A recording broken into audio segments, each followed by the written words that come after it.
Hello and welcome back to my YouTube channel. This is Bonnie Reports. And you feel proud to walk around the world as a Kenyan, particularly when you're the Kenyan in charge of foreign affairs. You feel happy. Kenya's name is good. It is good because of President Modi's efforts. He didn't know that this was his last meeting, talking to a gathering at a hotel in Kisumu.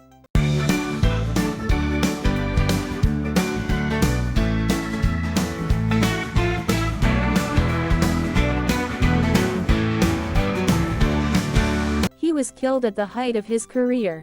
Working as both a foreign affairs minister and Kisumu town constituency member of parliament, he was a loyal, intelligent, humble, and steadfast public servant and a leader.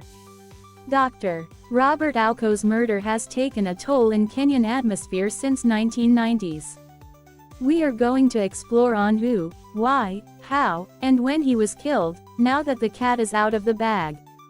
Robert John Ouko, or Bob as his friends called him, was born on the 31st of March 1932 at Nyahera in East Kisumu location, Kisumu district, to Erasto Seda his stepfather and Susan Alu Seda his mum. When his mother was married, she came with him from another relationship. He received his primary education at Ogata Primary School in Kisumu district and at Nyang'ori School in Kakamega district.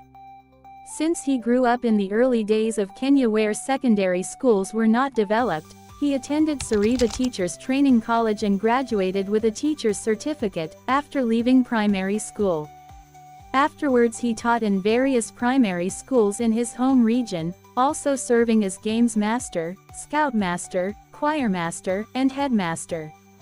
In 1955, he joined the Kenya Civil Service as a revenue officer, based in Kisii district.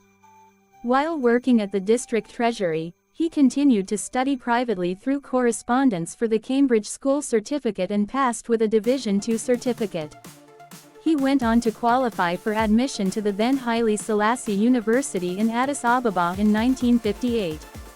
He graduated with a degree in public administration, economics, and political science in 1962, before proceeding to Makerere University for a postgraduate diploma in international relations and diplomacy.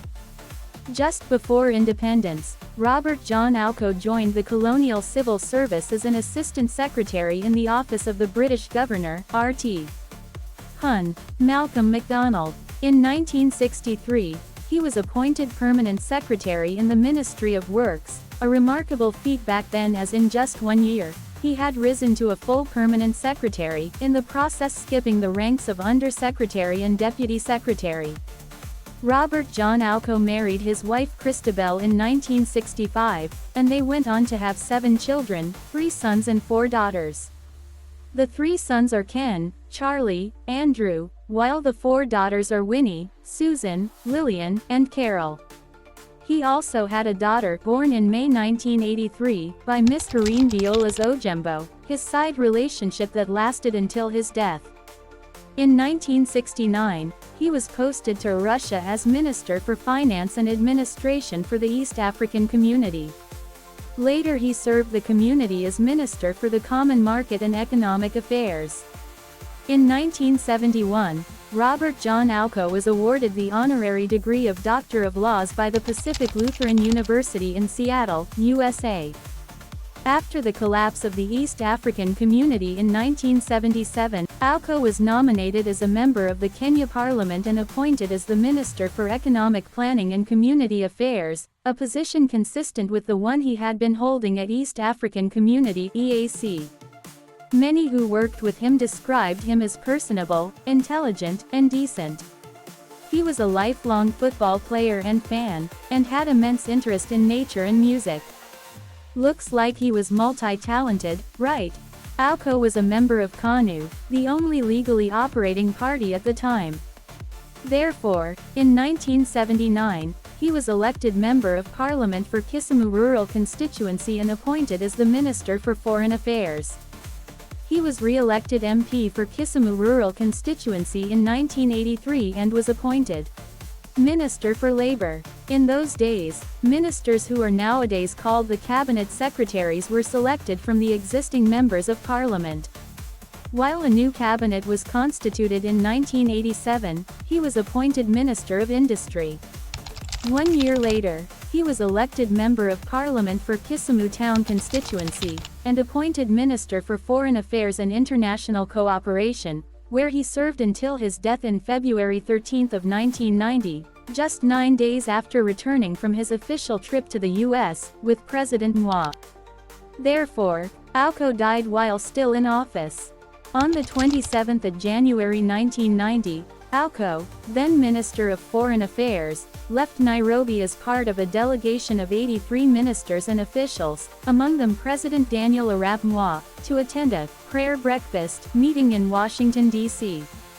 The delegation returned to Nairobi on the 4th of February. On the 5th of February, Ouko met with President Moi, the Japanese ambassador, the Canadian High Commissioner, Bethuel Kiplagat Permanent Secretary, Ministry of Foreign Affairs, and Hezekiah Oyugi Permanent Secretary, Internal Security. Later that day, Ouko traveled to his country residence, a farm in Koru, some 300 kilometers from Nairobi near Kisumu, accompanied by his driver and a bodyguard. He was taking a break to attend to his constituents before going to the Republic of Gambia on an official duty. On the night of the 12th or the 13th of February 1990, Ouko disappeared from his Koru farm near Muhoroni. His housemate Selina Warendalo testified that she was awakened at about 3 a.m. by a noise similar to a slammed door but sufficiently loud enough to startle her awake, and that she saw a white car turning at the bottom of the minister's driveway before driving off. She also said that she heard the teacher, Ouko, crying like a goat. However, she didn't take much interest in it. It was later discovered that she was tipsy, a bit drunk, and that is why the events did not bother her. Now that a former detective and government spy has come out to state exactly how Ouko died, including who did it, let's highlight it and later use it as a fact check, seeing how the government officials who knew about his death behaved following the death. You'll be surprised at the level of pretense displayed. So, Ouko had been warned by the CIA, the U.S. intelligence, not to come back to Kenya while on their trip to the U.S. with Moi delegation. However, he chose to come back as he trusted he had nothing against Moi, and thus Moi could do nothing to him in return. After debriefs at State House following the foreign trip, he sought to visit his constituents before the Gambia trip. Remember, while he was a Minister of Foreign Affairs, he was also a Member of Parliament Kisumu Town constituency. He had a number of issues to discuss with the Luo leaders, one of them being the fact that Moi and his cronies could possibly assassinate him as advised by the U.S. intelligence.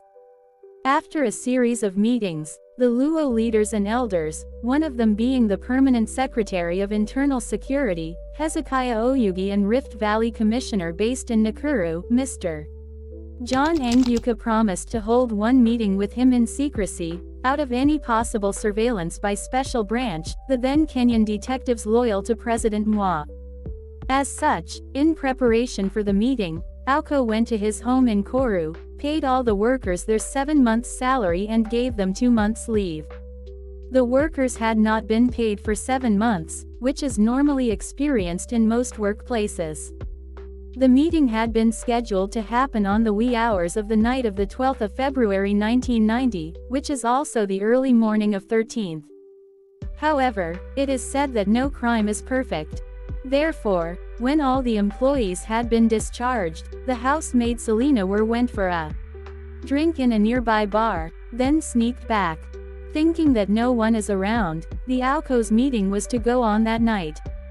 Little did he know that the so-called leaders were also his enemies that had probably been hired to spy on him instead, and set him up to higher authorities. At about 3 a.m., a white car appeared on his gate. He went on to open it as it belonged to Rift Valley Commissioner John Anguka. He had identified it well. On opening the gate, he was surprised to see armed men pointing at him. He tried escaping but he could not. He even cried, the sound that his maid Selina heard. She saw all these unfolding from her house window. At the time, his driver and bodyguard were in Kisumu as instructed by him. On the way to Nakuru State House, they beat him, breaking his right leg. They asked if he had plans to overthrow the government, but he pled innocent all along. Somewhere at a petrol station in Nakuru, Ouko kicked the boot open, exposing himself to petrol station attendant. A rifle was pointed at him, then told to shut up or he would be dead. His name is Francis Chariot. Soon, they arrived at Nakuru State House where Biwott, Mwa, and other 16 men questioned Ouko about his plans to overthrow Mwa. Nicholas Biwott was particularly convinced that he was planning so. Ouko, crying out of pain and innocent, kept on pleading to the contrary. Biwott and Mwa wanted him to plead guilty.